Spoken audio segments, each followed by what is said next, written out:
Actually going to start rolling. Sure. Today is the 27th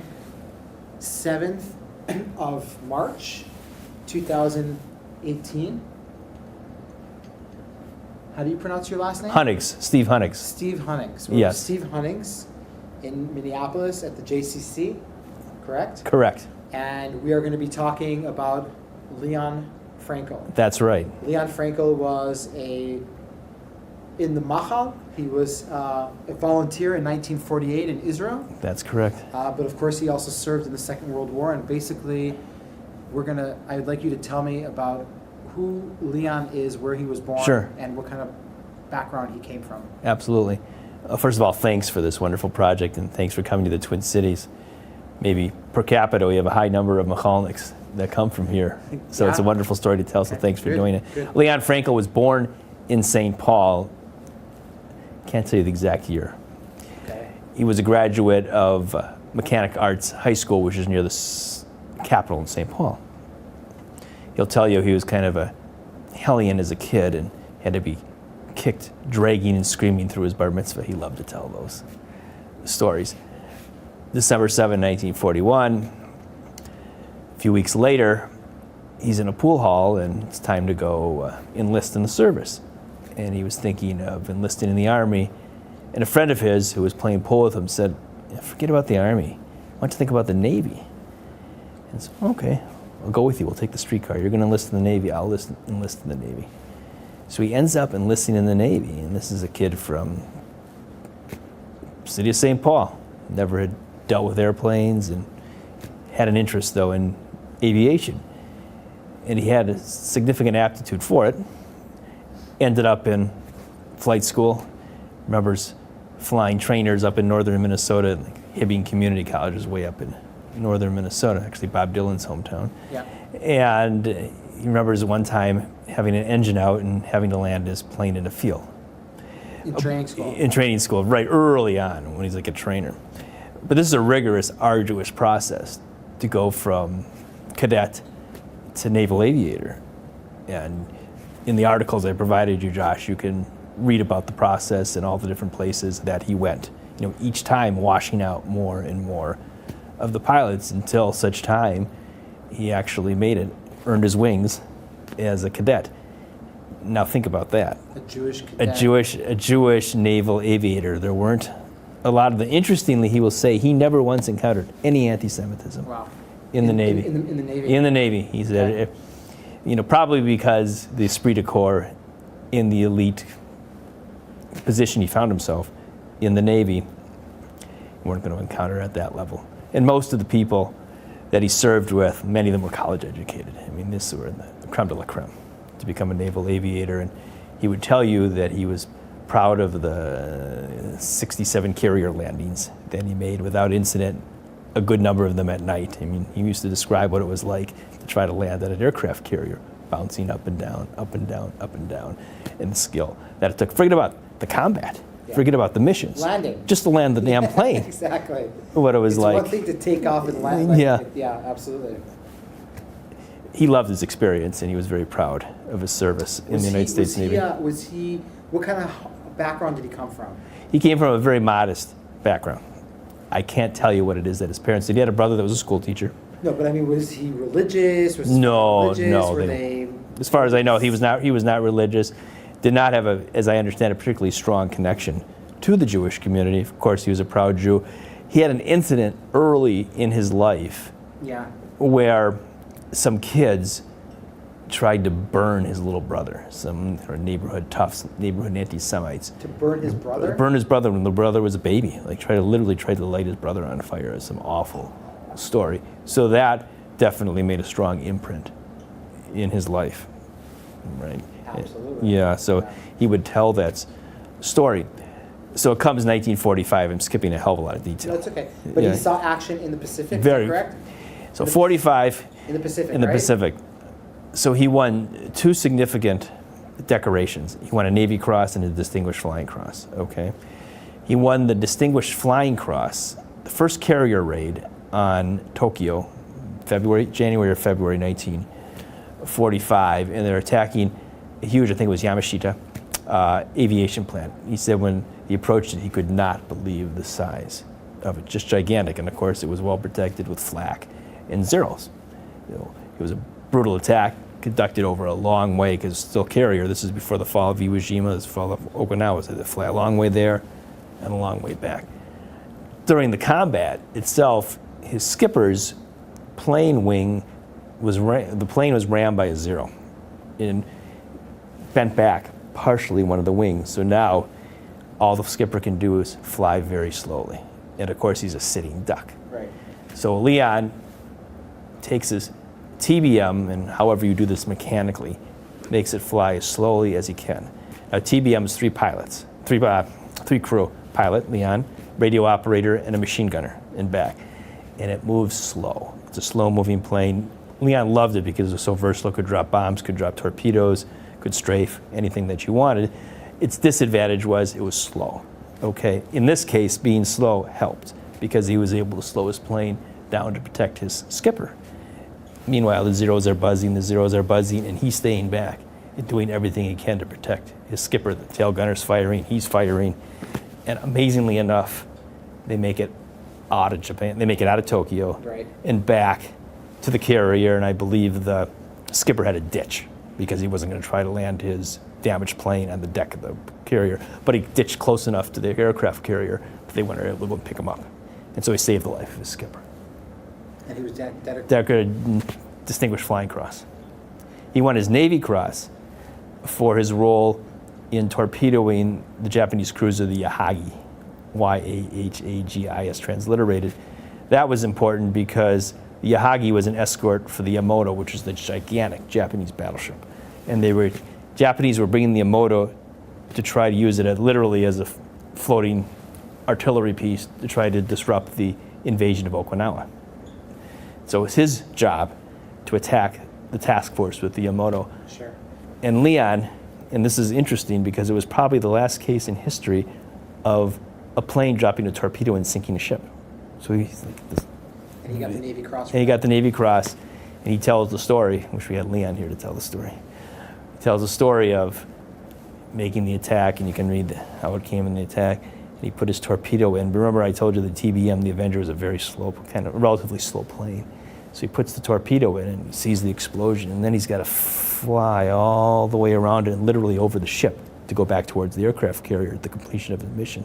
And he said he was flying so low that he could see the faces of the crewmen on the Japanese ship. And meanwhile, they're all firing at him, but again, miraculously, escapes unscathed, flies back, wins his Navy Cross, and he's a great hero, right?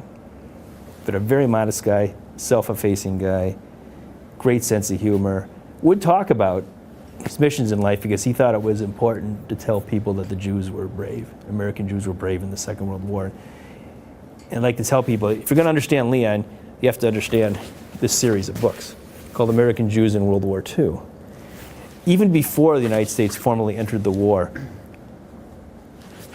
the Jewish community was collecting the names of people who served the country because there was this age-old canard that Jews or American Jews did not do their duty for their country. Of course, it was false. Ever since the Revolutionary War, Jews have fought bravely for their country's civil war, and so on and so forth. But you can see that the Jewish Welfare Board kept very precise records of American Jews in World War II.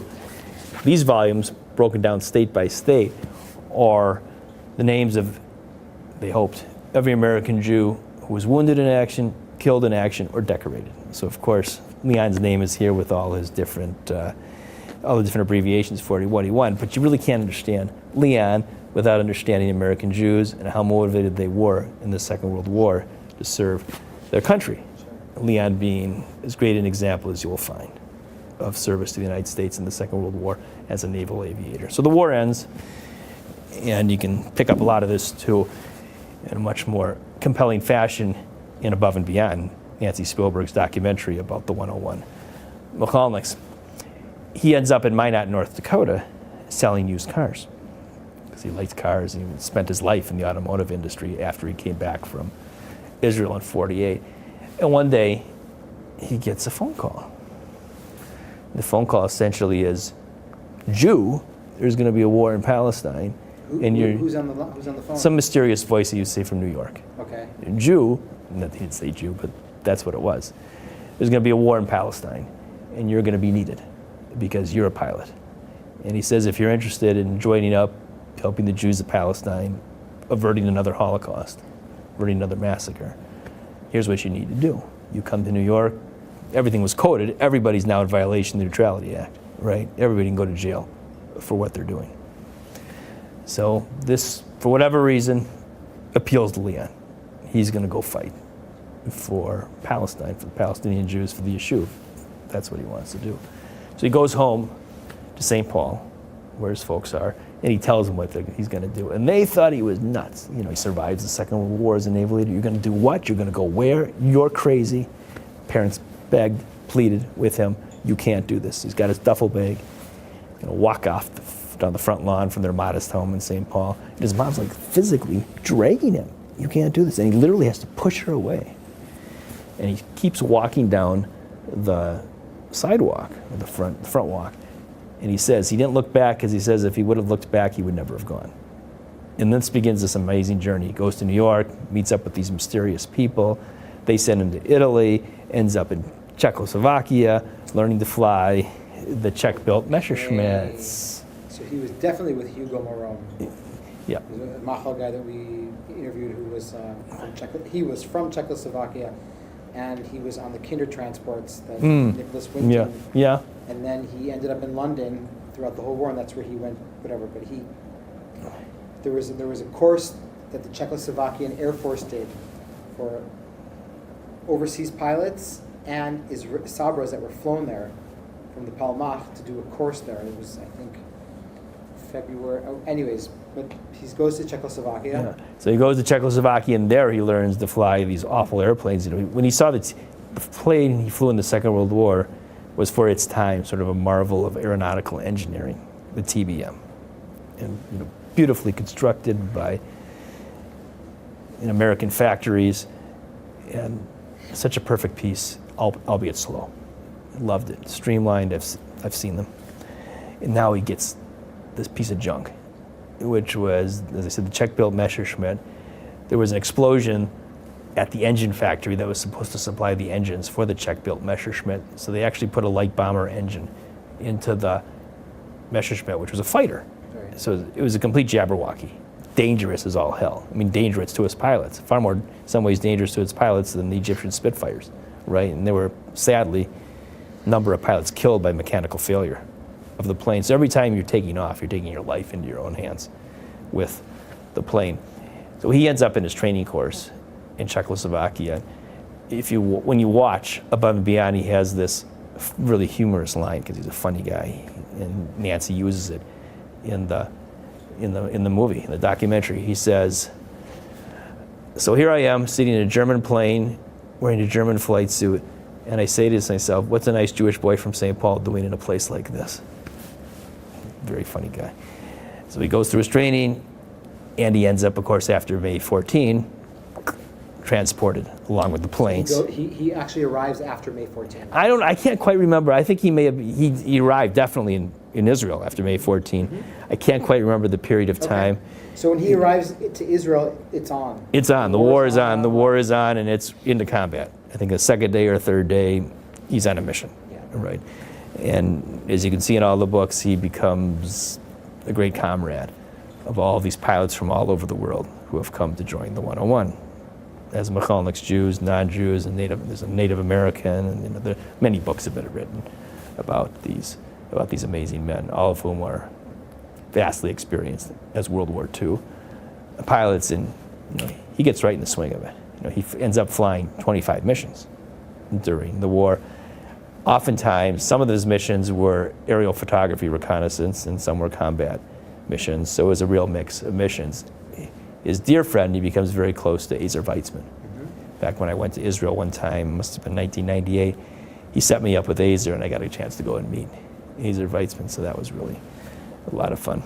And he always said if Ezer had ever become prime minister, he would have gone and lived in Israel. Yeah, Leon would have.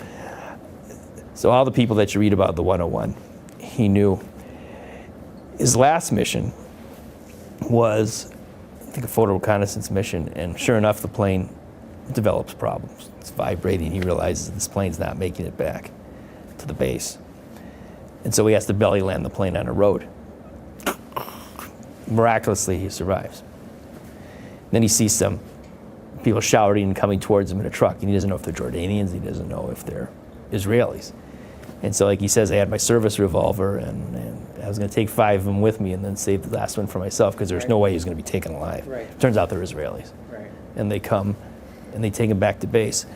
That very same day, get something else that's described in Above and Beyond, he comes back, and something awful's happened at the base. And there's a burning wreck. Turns out one of his Sabra colleagues, one of his Sabra comrades, has had a crash, and the plane's exploding.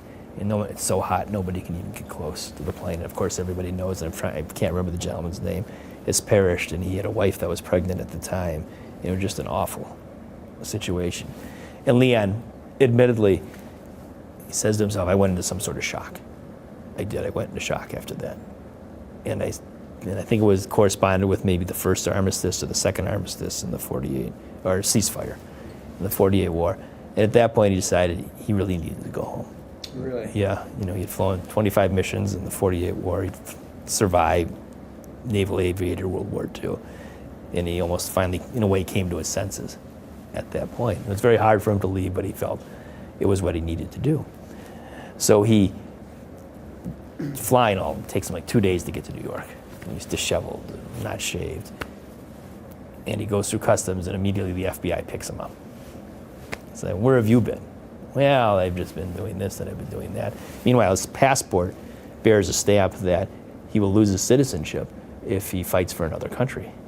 Because they had a suspicion that American Jews were leaving the United States and going to Palestine and fighting. Of course they were. And there was a lot of FBI action in New York. Yeah, about that. So they picked him up. And for a while he played coy, and then he's exhausted. He's been traveling 2 straight days, and he said, okay, fellas, I'm going to tell you everything I know. And he sat down and told them the whole story. And they released him, and that was the last he ever heard of the FBI. So I always wanted to bring a Freedom of Information Act, because probably somewhere there's a real interesting Leon Frankel FBI file, which relates how he told the story to the FBI. Probably pretty good history, because it was very fresh in his mind at the time. After the war, he goes and becomes a car salesman in the Twin Cities and raises his family, has his 2 kids, and marries Ruthie, his sweetheart. They're married maybe 60-odd years. He dies 2015. I think Ruthie died the next year, 2016. I used to spend a lot of time with him. I grew up in his neighborhood, so we knew the family, we knew the kids, and then I just always liked to enjoy spending time with him and hearing his stories. I interviewed him. I don't know if Tamar gave you the link to it, or it's on YouTube. No, I'd be grateful if you would give it to me. I'll have to ask Anthony. I'll forward it to you. I'll email it to you. Probably about 2 or 3 hours of interviews with him and me, divided between World War II experience and 48. Okay, that'd be great. Yeah. Yeah, because well, what we're doing here is we're talking now to also second generation people. Right.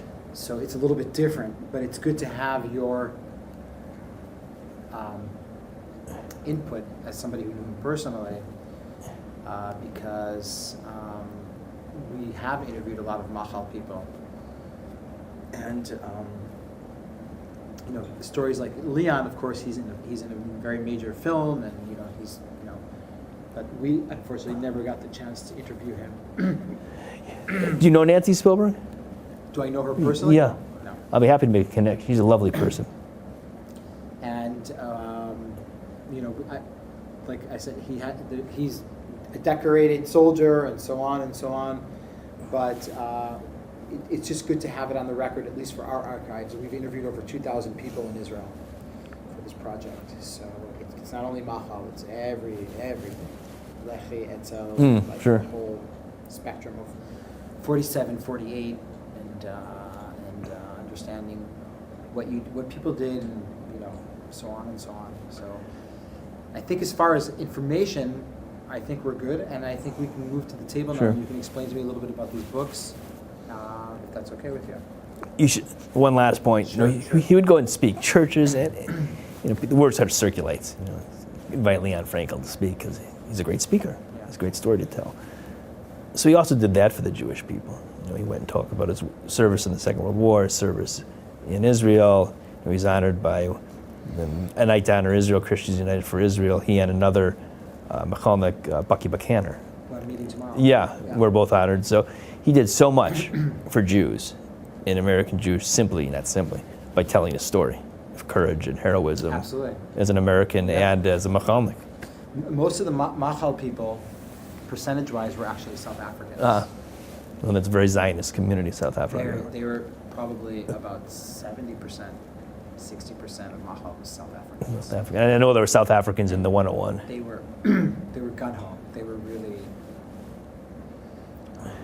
But let's go take a look at the books. Hold on, let me get with the first book here that you have.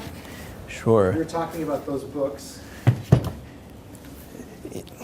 Why don't we put them into order here? Do you want me to hold them? How would you like me to do this, Josh? Let me hold it for a sec. Okay. You want me to hold it up? Okay. So this book is, that's Leon on the cover. That's Leon right here on the cover. Al Zidane, a wonderful guy, is head of communications for the American Legion for Minnesota. Okay. He's written, I think, three volumes of history, chapter-long histories of Minnesotans who fought in the Second World War. He loved it, Leon. As you can see, he put Leon in volume 2. I mean, this is high praise. And you can see that 25 missions in an Avenger. So this is his Navy service in the Second World War. It's a nice description. Leon Frankel grew up in St. Paul, wanting to fly airplanes. World War II gave him the chance. He flew 25 missions in the South Pacific and torpedo bombers from 2 different carriers at Lexington and Yorktown. Along the way, he earned the Navy Cross and participated in the first Navy raid on Tokyo. Far better said than I. And if you want some more background, yes, please. We talked about the Navy Cross for putting a torpedo in the Japanese cruiser, the Yahagi. And this is a publication dedicated to, I believe, naval aviation, or at least American combat aviation. And here's a story called Attack on the Yahagi. And there's Leon as a young man. And this describes in great detail the mission, the attack on the Yahagi. And there's his torpedo squadron. Funny story. Not far, someone up in North Dakota refurbished an Avenger. And Leon, when he was up in Fargo, got a chance to ride on this refurbished Avenger for the first time since the war. And so they asked Leon what it was like. He said it was orgasmic. That's when he said he got to know Leon. And so they renamed the plane Leon's Viagra. Leon's Viagra. Now this book I know, but the 101. The 101, yeah. Yeah. This is so you know the book. And there's a picture of Leon right there.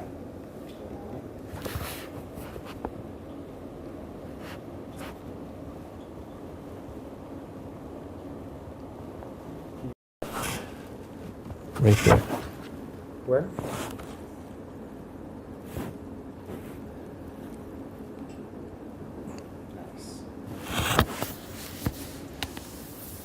This is a book more recently.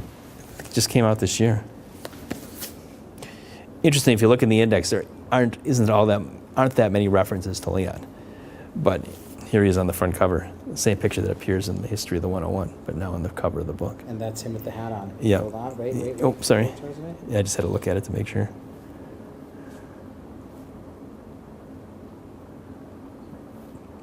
Can you point at Leon? Yeah.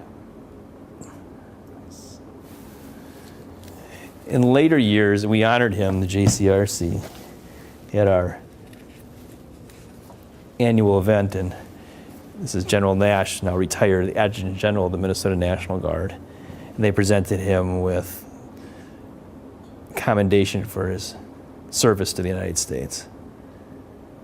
So it was a very emotional moment, as you can imagine. Excellent. I want to pull out one more thing, but I got. This is the plane that Leon flew in the Second World War. And I happened to find I was paging through an old Life magazine, and I found a. Very nice. And this is a. How old do you think Leon is here? He must be Early about 20s? 22. Wait. Sorry. Okay.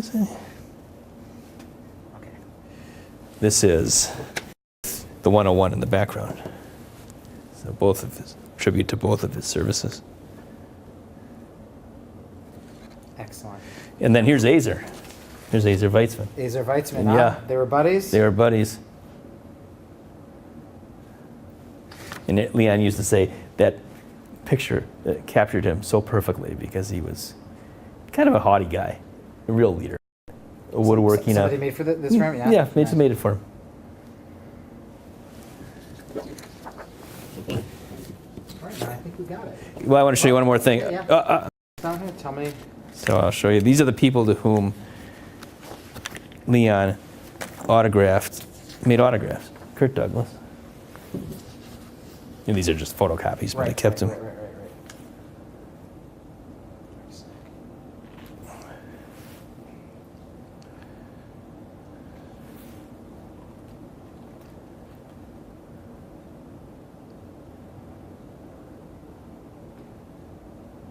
So this is he autographed it to Kurt Douglas. Who else we got? Paul Allen from Microsoft. Paul Allen, not bad. Just tell me when you want me to. Go on, yeah. This is now the late father of their father, Arnold Spielberg. Oh, to Nancy herself. Very nice. But there's more. Some guy named Steven Spielberg. Some guy. Sumner Redstone of Viacom, one of this huge company, Viacom. And the Schottensteins from Home Value or whatever it is, the big company. Danny Abraham, he was the fellow, I think, Diet. And a lot of other people too. I'm not so sure that's necessary for publication.